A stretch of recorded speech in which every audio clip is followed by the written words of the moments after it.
Debut game ni Bronny James pumakita ng court vision ala Lebron. May pinagmanahan si Bronny. Parang LBJ din kung pumasa. Bagsak ang kalaban ng butatain ni Bronny. Present ang James Gang.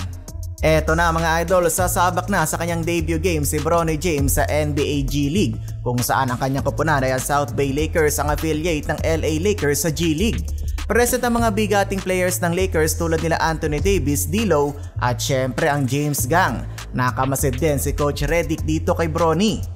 Starting 5 ng South Bay si Jalen Hood-Schifino, Quincy Olivari, Maxwell Lewis, Christian Coloco at syempre ang inaantabayanan na si Bronny James. Makakaharap nila ang koponan ng Salt Lake City.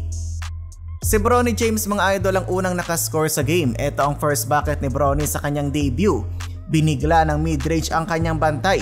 Nagmana sa kanyang tatay si Bronny, ganda ng court vision, mala Lebron din ang ginawang alley-oop play sa kanyang kampe. Second quarter nang nailista ni Bronny ang kanyang second bucket, smooth floater mula kay LeBron James Jr. 6-minute mark, huling-huli ni Bronny ang tira ng kalaban. Nauwi pa yan sa 3-pointer ni Maxwell Lewis. Umarangkada na rin ang opensa ni Jalen Hood-Schifino, naka back-to-back bucket, isang layup at tres. Bago mag-end ang first half, another court vision ang ipinamalas ni Bronny. Gandang lob sa kanyang open na teammate, two-handed slam.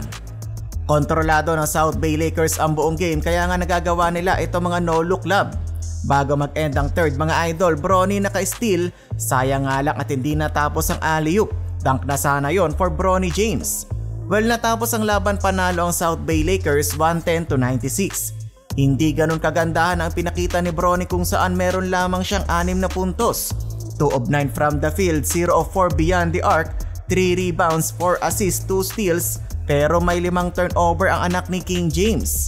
Ang naghalimaw mga idol si Maxwell Lewis na may 27 big points at Quincy Olivari leading the South Bay Lakers with 28 points, 7 3-pointers made.